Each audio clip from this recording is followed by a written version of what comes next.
No nosso estudo no tarô é muito comum a gente se deparar com alguns conceitos como cartas positivas, cartas negativas, essa carta é boa, essa carta é ruim, mas o que eu percebo é que a gente está basicamente estereotipando elas, então é sobre isso que a gente vai falar hoje.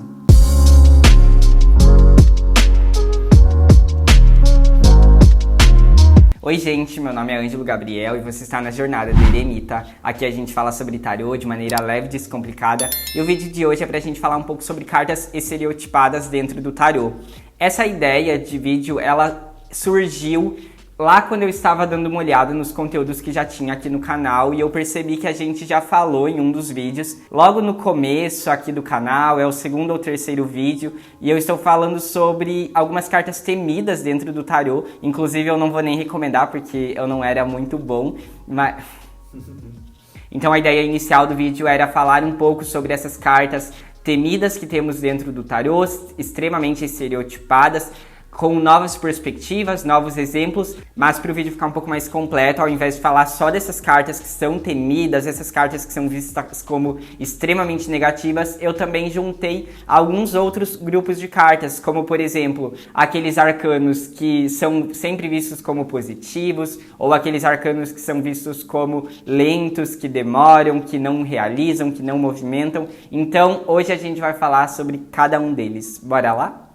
Então, para a gente começar a falar um pouco dessas cartas estereotipadas, a gente vai falar primeiro sobre as cartas positivas. E eu estou colocando entre aspas, justamente porque isso não existe de verdade no tarô. Nós não temos cartas positivas ou cartas negativas, nós temos nuances. Mas o primeiro arcano que eu quero falar é sobre o mago. E eu percebo que naturalmente a gente acaba conectando o mago com aquela ideia de ter o recurso como algo sempre extremamente positivo, e ele pode ser, mas tem uma coisa que a gente precisa levar em consideração quando a gente está falando do mago, que é ele está no começo da jornada ali do tarô. Ele é a primeira carta, ele é o número 1. E isso não necessariamente quer dizer que há uma realização, isso quer dizer que existe ali o recurso para poder realizar. Então, quando a gente está falando sobre qualquer questão, seja no plano profissional, no plano afetivo, no plano espiritual, e a gente vai estar falando sobre vai dar certo tal coisa, vai dar certo esse relacionamento, depende. E o mago é uma das cartas que ela vai falar sobre a possibilidade de expansão, é a possibilidade de crescimento. É como que esse recurso ele é manejado, como que ele é utilizado para que realmente tenha essa expansão, tenha esse progresso. Fora também que o mago vai falar um pouco sobre manipulação, sobre ego, sobre aquela questão de ser muito individualista, então eu vou sempre lidar da forma como vai estar bom pra mim e nem sempre isso é algo tão agradável. Então talvez a gente tenha que tomar um pouco de cuidado quando a gente vai interpretar um mago ali na nossa tiragem, porque é importante a gente saber exatamente o que ele está representando ali naquele momento, justamente para que a gente consiga adequar aquela significação para que fique assertiva. O próximo arcano que eu trouxe aqui pra gente falar um pouco sobre essa questão de que geralmente a gente vê como carta sempre positiva é o carro, porque representa um movimento, representa um pouco daquela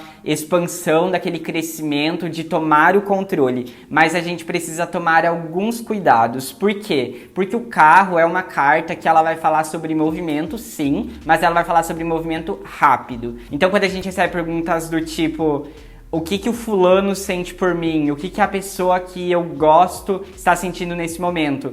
Geralmente, tá sentindo algo intenso. Realmente é algo que você pode falar. Ó, tá aí fluindo pra você, tá aí fluindo no movimento, mas não perdura. E aí tá o pulo do gato em relação ao carro, que é aquela questão de que vem, sim, mas não fica na nossa vida, tende a fluir, tende a continuar.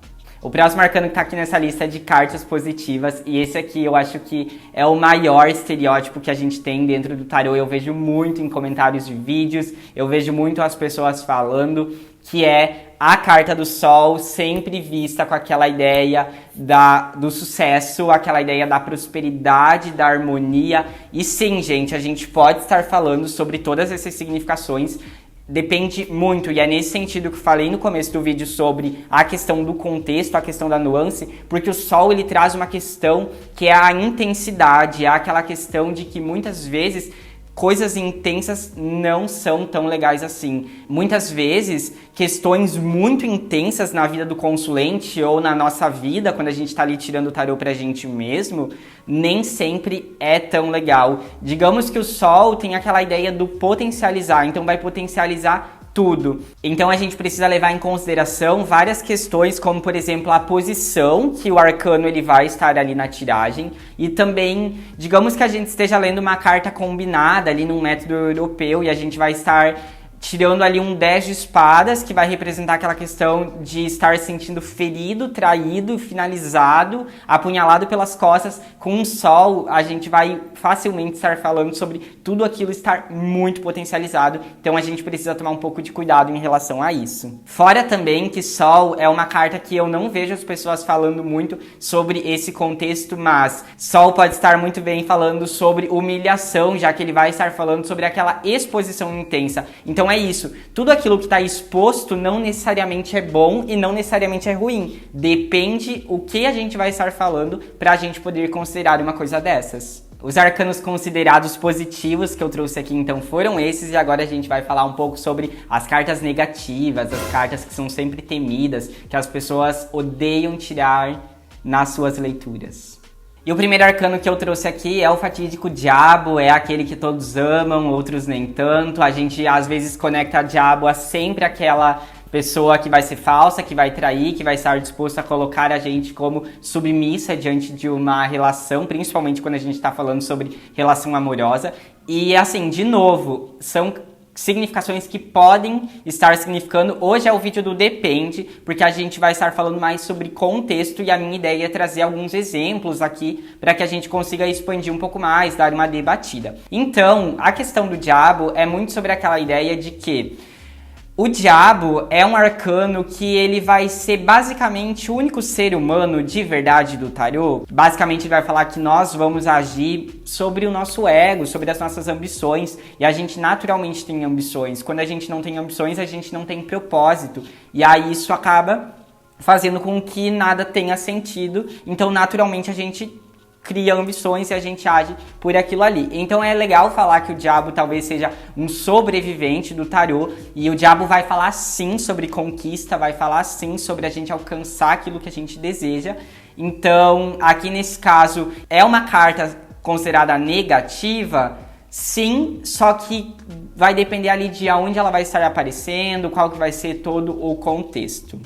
Então, para fazer um paralelo de quando, por exemplo, uma pessoa se relaciona com um imperador, a gente pode estar falando muito mais sobre ter ali uma situação de poder e uma situação em que vai ser um poder muito mais apegado. Por exemplo, você está se relacionando com um imperador e você sai com um amigo, esse imperador dá chilique.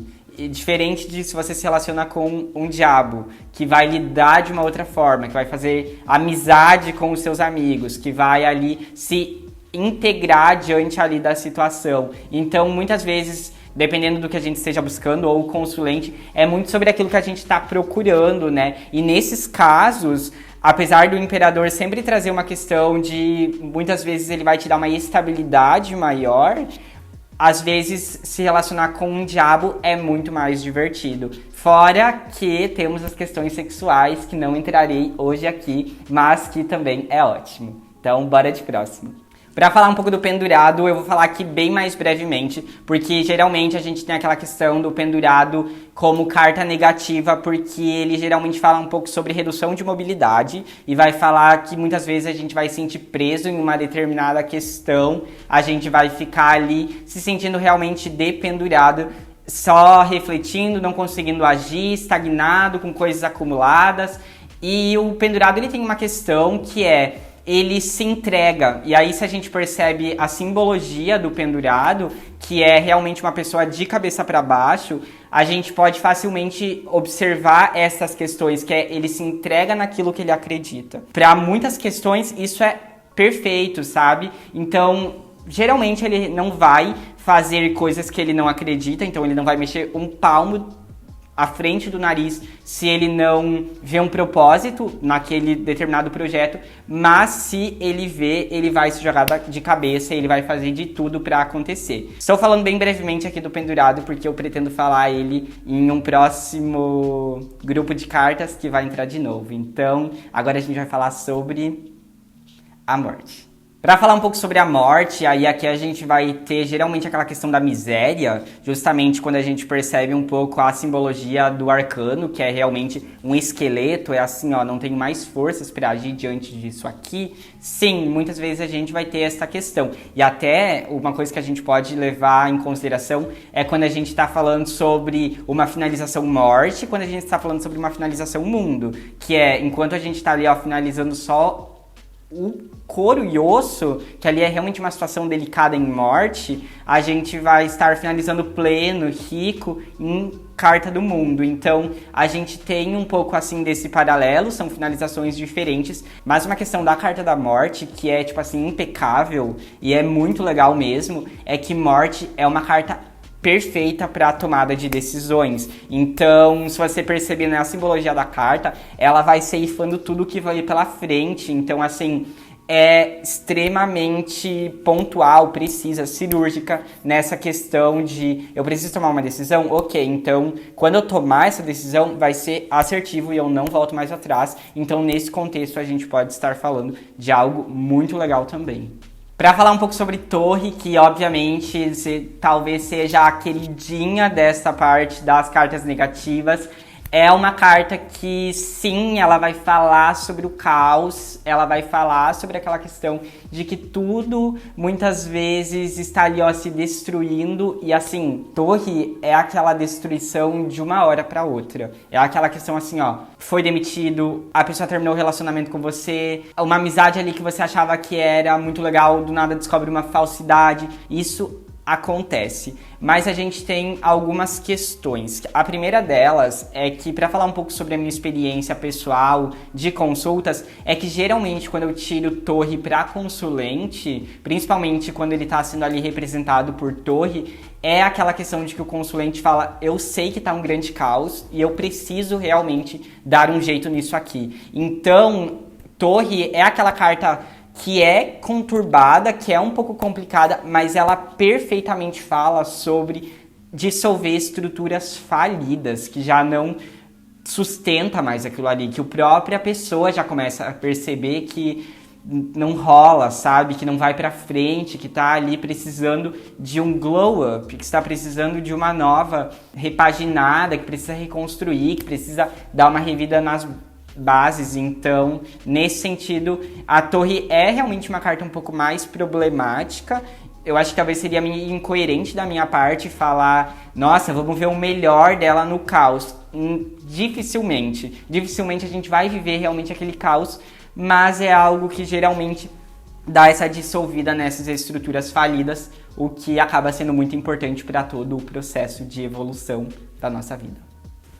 E para finalizar o campo das cartas negativas, a gente tem que falar também sobre a carta da Lua, tão polêmica carta da Lua, que todo mundo vai falar, meu Deus, não consigo entender quando é que representa a paranoia, quando é que não representa a paranoia. E o rolê da carta da Lua é que existem alguns macetes que você pode pegar para aprender ela e para talvez ficar um pouco mais facilitado, que é o quê?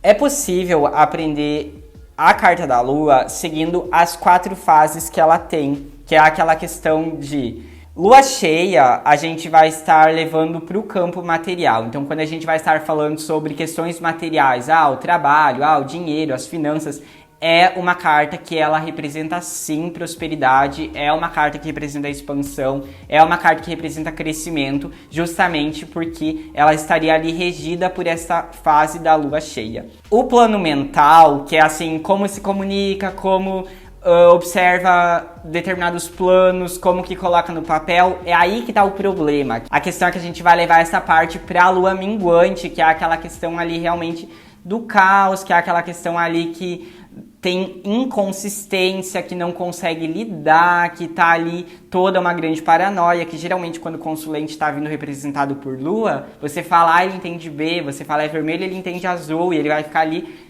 reafirmando que é o azul. Então a gente vai falar sobre algumas questões de fragilidade, e aí realmente tem essa questão que é um pouco mais delicada e que geralmente a gente dá uma generalizada na carta da Lua como se fosse sempre isso, e talvez não seja bem por aí. O plano espiritual é conectado à fase da Lua crescente, justamente porque quando a gente está falando sobre algo que não está sendo visto, que não está no palpável, a carta da Lua também é uma carta ótima, porque ela já vai falar sobre aquela questão de nebulosidade, ela já vai falar sobre aquela questão de que talvez não exista uma percepção tão grande ali do real, que às vezes a gente até acha que a gente está com um parafuso a menos, que a gente está ali na paranoia, e não necessariamente quando a gente fala sobre campo espiritual. E o plano sentimental é aquele meme que é o xoxa, capenga, manca, anêmica, frágil e inconsistente. Porque o rolê é que no sentimental a gente vai estar conectado à lua nova, e aí nessa parte é aquela pessoa que se entrega para uma relação, mas ela não sabe lidar. Então, geralmente a gente tem essa inconsistência na carta da Lua, e a gente tem um pouco dessa questão ali de sempre conectar a paranoia, e pode ser, mas depende muito do plano de ação que a gente vai estar lendo. Mas para isso ter lógica em relação a essa alusão às 4 fases, é importante que você trabalhe ali pelos planos de ação para que você consiga compreender melhor na hora de fazer uma leitura, para que não fique confuso. E antes da gente ir para o próximo grupo de cartas, comenta aqui embaixo se você tem medo de alguma das cartas, ou se alguma das cartas te assombra um pouco e você acha que ela é super temida. Seguindo o grupo de cartas, trouxe algumas cartas confusas que eu recebo mensagens, as pessoas falando não consigo entender, não consigo compreender, não consigo ali ler o significado. E aí, para esta parte, eu trouxe a carta da Lua novamente, mas é só para falar bem brevemente, porque eu já falei demais sobre ela, que a Lua, ela é uma carta difícil naturalmente, justamente ali, começa ali pela simbologia dela. É um eclipse, é uma nebulosidade, é algo que não tá claro, que não tá ali na nossa percepção. Então, para ler Lua de forma assertiva, é necessário, assim, ó, fundamentalmente saber o contexto para que você consiga lidar bem com ela. A próxima carta é a carta do julgamento, e eu vejo que geralmente quando cai julgamento a gente conecta assim, ó, na lata, revisão. Precisa revisar o teu caminho e tá, a gente pode ter esta nuance tranquilamente, mas o julgamento ele vai geralmente falar sobre momentos raros na vida do consulente, momentos raros na nossa vida, que são momentos em que a nossa vida dá uma reviravolta e a gente não sabe necessariamente por que está acontecendo, mas depois faz sentido. Então, o julgamento é uma carta que também simbologicamente tem ali toda uma questão que é quando os anjos tocam as trombetas e aí acontece aquele grande chamado. O primeiro anjo tocou a sua trombeta. E muitas vezes a gente não entende necessariamente o porquê e só depois faz sentido.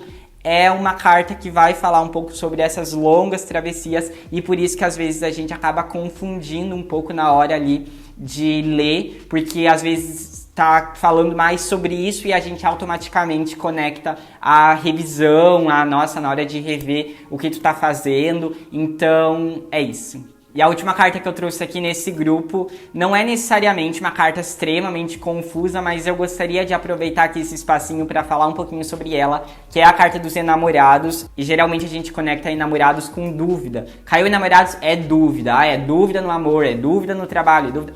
Não é bem por aí, justamente porque a gente tem sim a questão das escolhas dentro dos enamorados, mas uma coisa que é importante dizer é que enamorados escolhe de forma perfeita. Então a gente tem essa questão de que não é só uma escolha, é querer escolher de forma perfeita, e a gente também tem algumas questões que é a questão da parceria, do amor, das relações, ali que não entra talvez nesta questão que a gente está ali falando sobre a escolha perfeita, depende ali do contexto, da nuance, o que realmente a gente está analisando ali dentro da leitura de tarô. E se você ainda não me segue lá no Instagram, é a Jornada do Eremita Tarô. Lá você consegue acompanhar um pouco mais do meu trabalho, não apenas uma vez por semana aqui no YouTube, mas sim interagir comigo nas caixinhas de perguntas, me mandar uma DM, a gente pode estar conversando. E então eu te espero por lá, viu? E o último grupo que eu trouxe aqui pra gente falar um pouco hoje também é sobre cartas que indicam demora. E esse grupo ele é um pouco polêmico porque geralmente quando você tira essas cartas na consulta de tarô, se o consulente já sabe um pouquinho ou às vezes quando você explica pra ele como é que tá funcionando aquilo ali, já dá aquele desânimo, ai meu Deus, não quero, não aguento, porque justamente essas cartas elas demandam essa paciência maior e pra falar de paciência a gente não poderia começar com ele, o eremita, pode entrar. Oi, boa tarde. Boa tarde. E a gente fala do eremita porque o eremita ele realmente é aquela carta que vai demandar aquela paciência, vai demandar um amadurecimento, vai demandar realmente aquela questão de estar preparado para enfrentar obstáculos. E aí realmente vai ser assim, uma longa travessia. Vai ser realmente aquela questão da demora, às vezes de um processo um pouco solitário. Então assim, Ney Naif, eu sou um discípulo de Ney Naif, estou aqui agora reproduzindo as palavras dele, e ele diz que muitos eremitas começam um projeto, mas são poucos os eremitas que chegam lá. O próximo arcano é a Temperança, e Ney Naif vai falar também que Arcano da Temperança é um arcano que está no caminho da dor.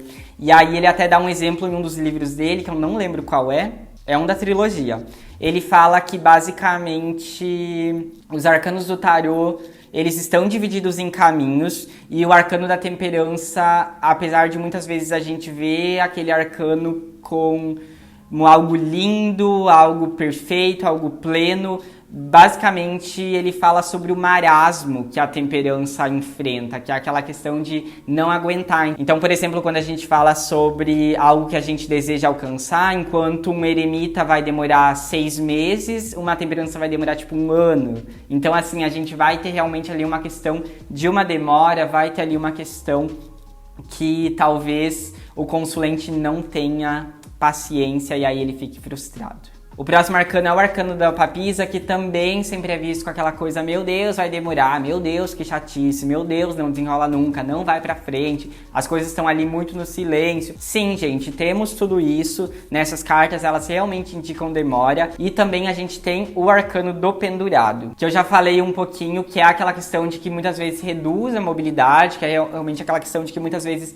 é uma questão mais estagnada, e a gente pode ver todas essas questões nesses arcanos, mas o grande ponto aqui dessas cartas, e aí eu deixei para falar de todas elas de uma vez só, que é quando a gente fala sobre um projeto mais a longo prazo, seja num caminho profissional, seja num concurso que o consulente vai fazer, ou qualquer coisa nesse sentido, a gente vai estar falando facilmente de cartas que são ótimas para serem tiradas, porque, como eu falei no início, elas são cartas que elas demandam mais amadurecimento, demandam mais paciência, demandam mais a nossa entrega. Daí aqui a gente vê pendurado, demandam mais o nosso estudo. Aqui a gente vê papisa, sabe? Demanda aquele tempo que a gente vai se dedicar todos os dias no obstáculo. Aqui a gente vê eremita. Então, todas essas questões dessas cartas, geralmente elas são ótimas. Ah, mas só para concurso? Não necessariamente. Às vezes a gente chega ali num nível da nossa vida, quando a gente vai estar falando sobre questões amorosas, a gente também está buscando algo mais tranquilo, sabe? Então, assim, eu já cansei de tirar esse tipo de carta em relacionamentos estáveis, de muitos anos de casamento, e isso ser cartas ótimas, porque os relacionamentos não necessariamente vão viver uma grande montanha-russa. Muitas vezes a gente vai estar falando sobre questões mais estáveis. Então, nesse sentido, que essas cartas elas podem ser muito legais de serem tiradas também. E antes de finalizar e trazendo ainda essa questão ali do concurso, a gente pode ter outras cartas que muitas vezes representam muito movimento e que aí também não vai ajudar nessas questões que precisam de mais amadurecimento. Por exemplo, louco, a gente vai estar falando facilmente sobre irresponsabilidade, a gente vai estar falando sobre a pessoa não estar lidando de forma madura, ou ainda, por exemplo, uma roda da fortuna em tiragens como essa, que vai estar falando sobre aquela inconstância, sobre estar vivendo um misto de sentimentos que pode facilmente arruinar toda essa experiência. São cartas que não são legais. Então, diferente de se a gente estiver falando sobre, vou fazer uma viagem, vou fazer outra coisa que vai envolver mais essa questão de ser algo mais descontraído, mais leve, essas cartas podem ser ótimas. Então, para dar as minhas considerações finais, vou utilizar uma frase que eu ouvi esses dias passados em um curso de tarô que eu fiz, que é: leitura boa se dá através de contexto.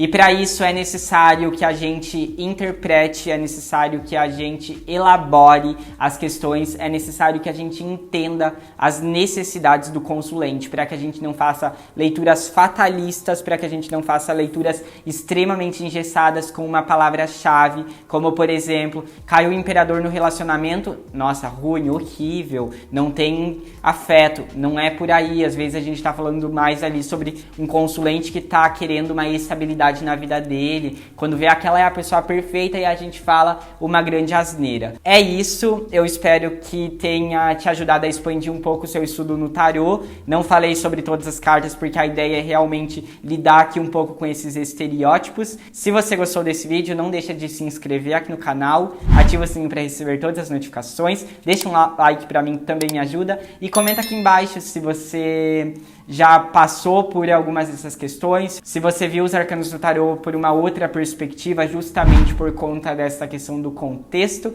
que eu com certeza vou estar lendo, e assim a gente consegue estar batendo um papo. E eu te vejo no próximo vídeo. Tchau!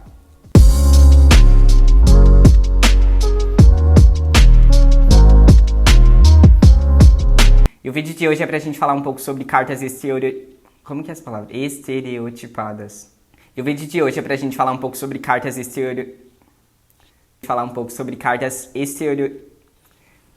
o vídeo de hoje é pra...